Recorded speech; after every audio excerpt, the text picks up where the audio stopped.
Hey, welcome to Pauper Rogue. My name is Andrew, and today we're playing Equipment Affinity. Let's take a closer look.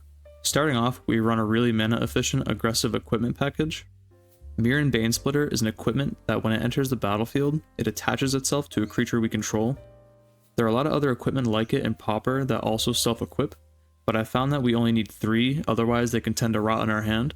Bone Saw is our cheapest equipment, and is a very efficient affinity and metalcraft enabler. And Bone Splitter is a slightly more expensive version of Bone Saw. Bone Splitter is particularly powerful, equipped to one of our more evasive creatures. In my opinion, the most unexpectedly powerful equipment in the deck is Leather Armor. Leather Armor can be very powerful because the separate instances of wards stack, and Leather Armor is an important piece in one of the deck's best opening turn sequences. Our Artifact Matters package gives us a boost of speed and reach.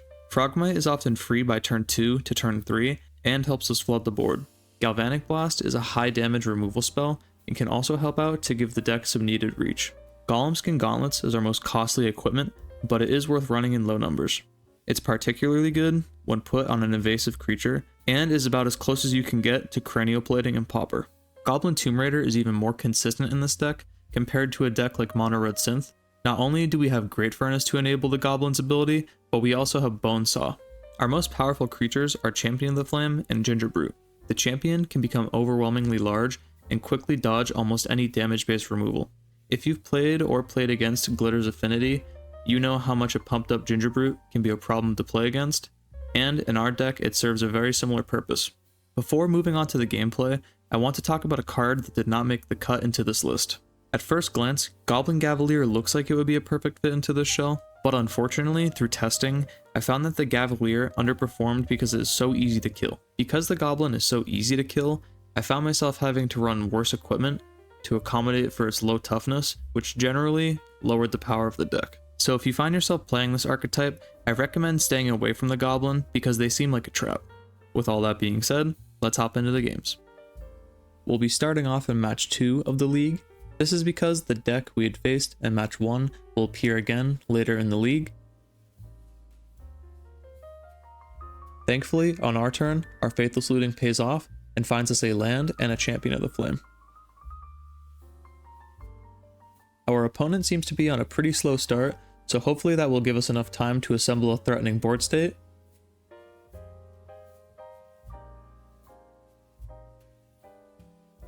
We play our Champion of the Flame and equip it with a Leather Armor and Bone Splitter, turning it into a 7/6.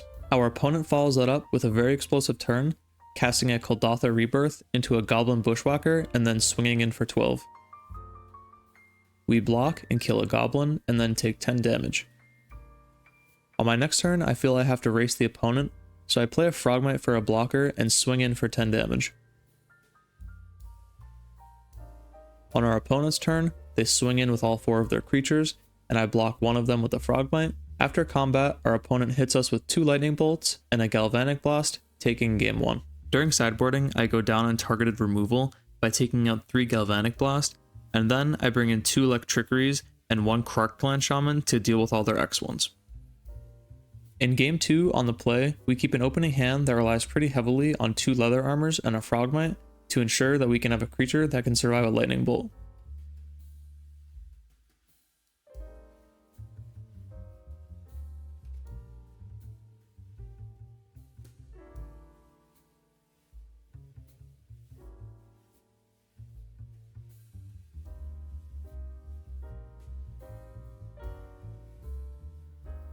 Our opponent develops a board state that's very hard to deal with. This is because they have 2 Goblin Blast Runners, which survive any of our 1 damage sweepers.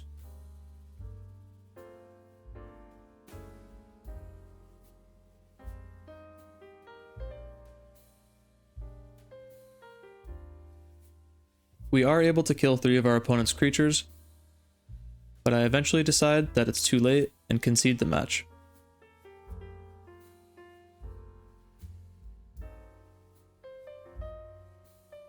In match 3, we keep a pretty perfect opening hand, play a Ginger Brute, and then swing in for 1. We see that our opponent is on Caw Gates, which is the deck we played in match 1, going 2-0. Ginger Brute is really important in the matchup. Because it is colorless, It dodges prismatic strands, and it is effectively unblockable.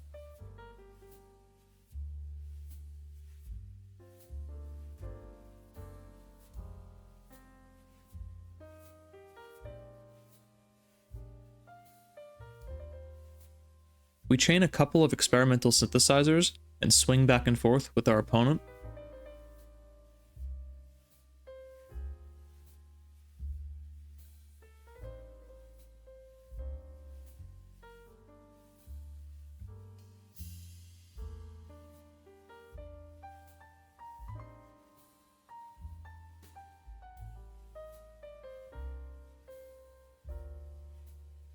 We attempt to remove the Sacred Cat with a Galvanic Blast in response to the Basilisk Gate trigger, but our opponent has a counterspell.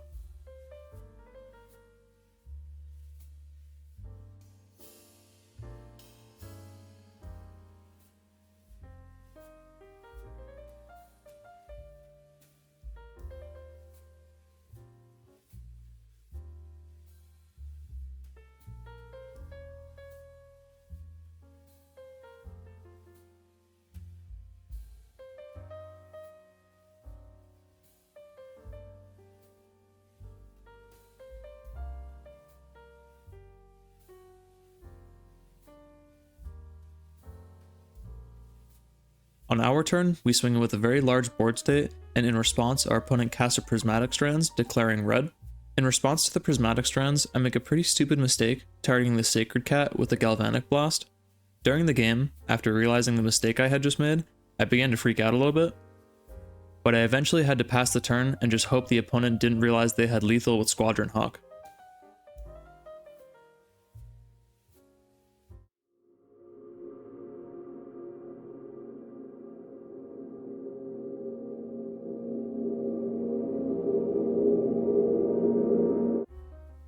Yeah, our opponent didn't realize they had lethal, but there's no shame in that because on my last turn I also made a mistake and I could have equipped the Bone Splitter to the Ginger Brute, putting myself into a winning position, so no one's perfect.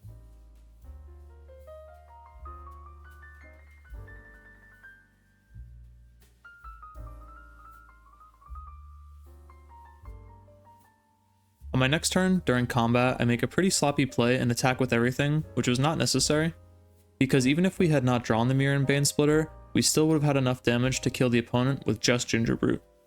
And with all that, we take game 1.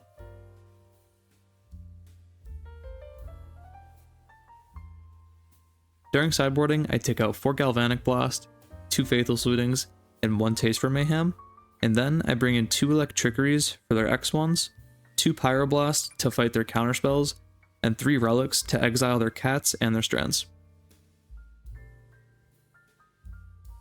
Starting off in game 2, we're on the draw, and we keep a fairly reactive opening hand. Going forward, we're hoping to draw a more powerful threat. Thankfully, our opponent is on a slow start, and seems to have sequenced their lands poorly.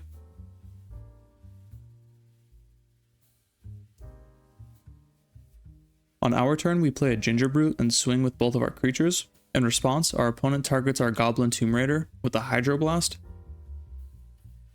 I make a small mistake and don't let the War Trigger resolve before countering the Hydroblast, but it seemed to not be relevant.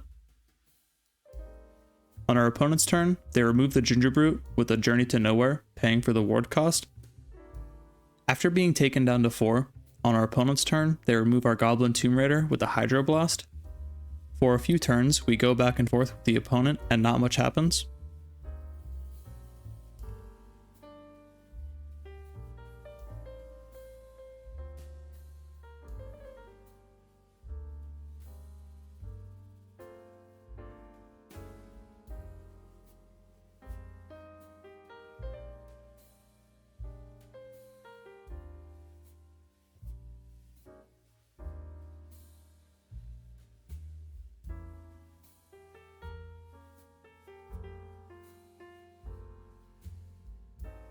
We move to combat and swing in for lethal, but unfortunately, our opponent has a Prismatic Strands.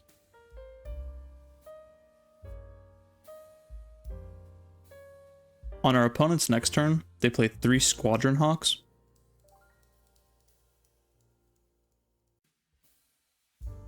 During the opponent's end step, I cast Electrickery, trying to get them to burn their Prismatic Strands.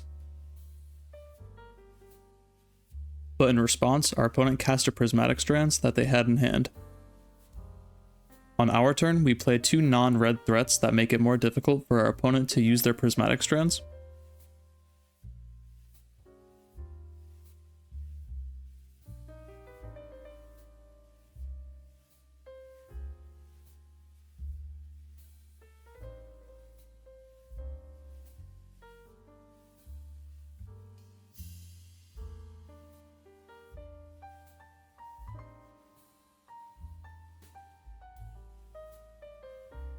During our upkeep, our opponent casts Prismatic Strands from their graveyard, declaring red. On our turn, we get the perfect top deck, drawing Gingerbrute. We equip it up, swing in for lethal, and take match 3.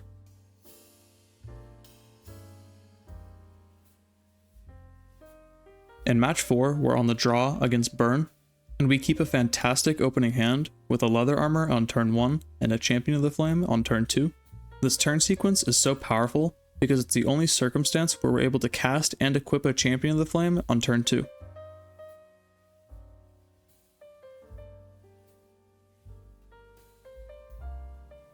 Our opponent shows us that they're on Pinger Burn,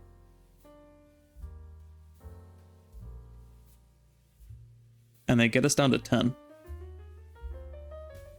On our turn, we remove their Flame Breather with a Galvanic Blast and hit them for 7.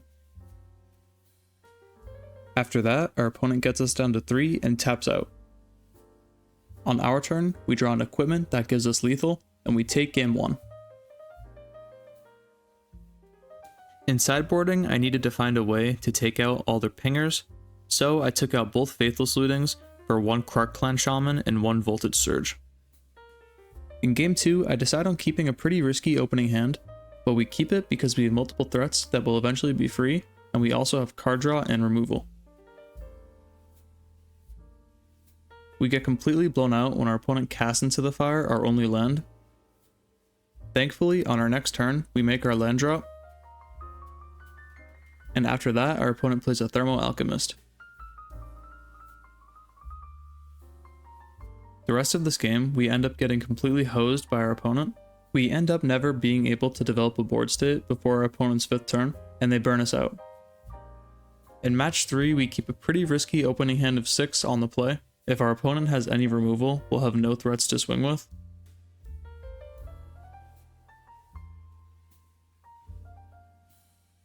On our opponent's 2nd turn, they cast into the fire one of our lands. Then, our opponent plays a pinger and removes our creature.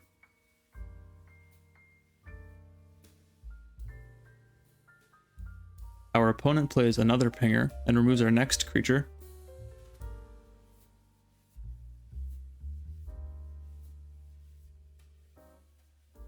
We play a Synthesizer that whiffs and hits one of our only 2-drops.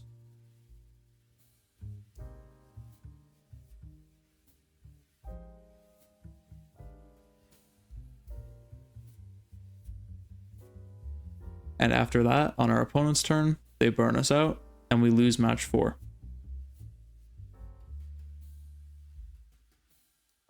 On the draw, against what seems to be Blue-Red Terror, we keep a great opening hand. After seeing our first draw, being a Champion of the Flame, I decide to play Leather Armor. On our 2nd turn, we draw another land and play our Champion.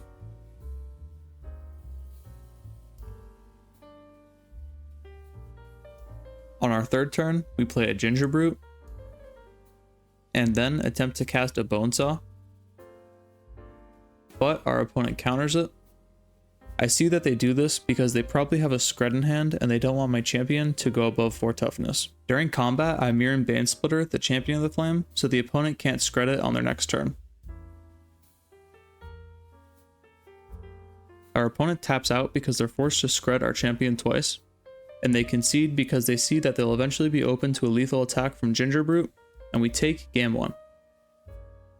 During sideboarding, I take out 1 Taste for Mayhem, 2 Faithless Lootings, 2 Golem Skin Gauntlets, and 2 Galvanic Blasts. To slow down their terrors, I bring in 4 Relics, and I bring in 3 Pyroblast to fight their counterspells.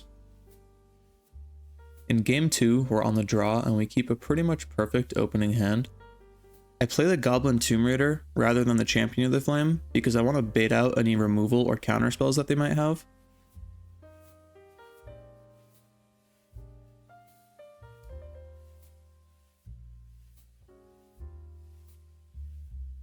Once they tap out, it's very safe to play a Champion of the Flame, so I play it and equip it up so it can survive a Scrub.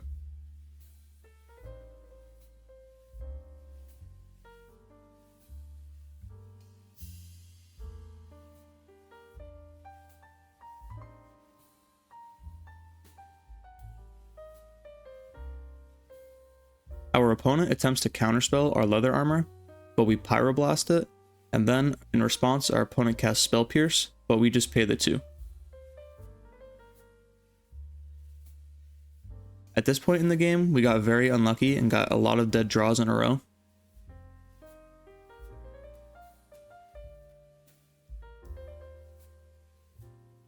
And the opponent found 3 terrors, which really slowed us down.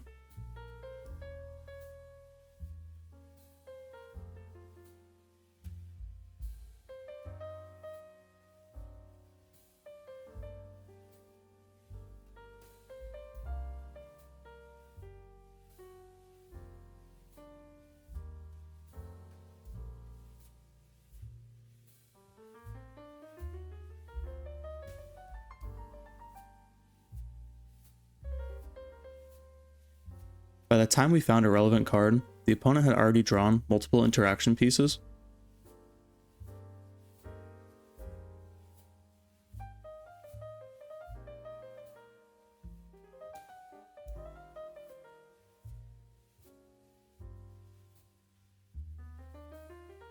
And on their turn, they top deck another removal spell, which seals the deal.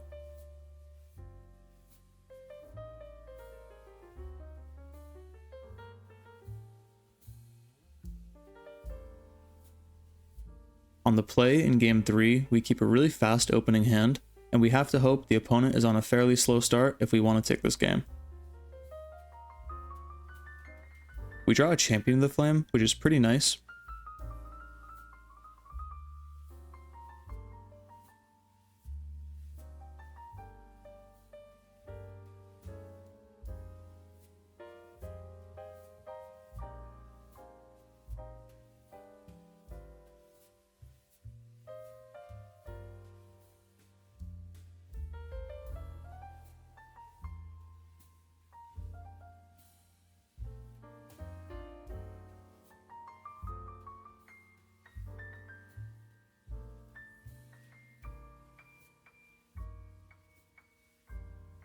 We start to really fall behind when the opponent hits all their land drops and plays the Monarch, and after they get the Monarch, we kind of stay stuck under the opponent because we can't get out from underneath all their card draw.